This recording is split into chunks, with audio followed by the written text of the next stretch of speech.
Ni saya memang hampa nak masuk. Saya buat pertandingan badminton. Ramai tak nak masuk. Aktiviti perlawanan badminton kanak-kanak 13 tahun ke bawah. Penjabin 95 sebelum ini. Step buat aktiviti lepas Piala Dunia. Ramai kehadan, ada puluh orang yang masuk ni. Kata siap dah. Terima kasih semua. Jadi memberi sokongan kepada saya lah. Semangat pada malam ini. Piala Dunia 2026 World Cup 2026. Siapakah yang akan menjadi juara? Adakah Spanyol dan Argentina?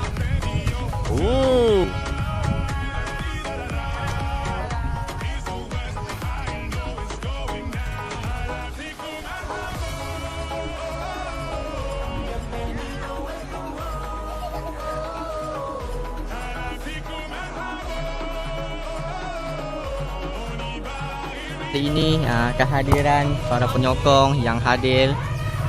First time saya buat aktiviti program. Sebelum ini saya buat aktiviti perlawanan badminton. Saya tengok bola sangat ramai kehadiran yang hadir pada hari ini.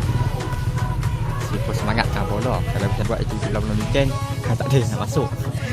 Okey, kanak-kanak 12 tahun ke bawah musim ke-6 ni. Main. Semangat sikit hari ni. Kita saksikan. Kehadiran adalah 50 orang. Kalau tak silap, keseluruhannya lah.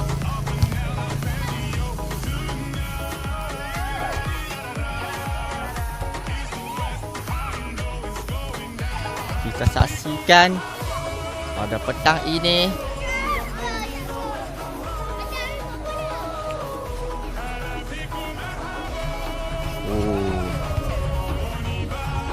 Ramai. Sangat ni.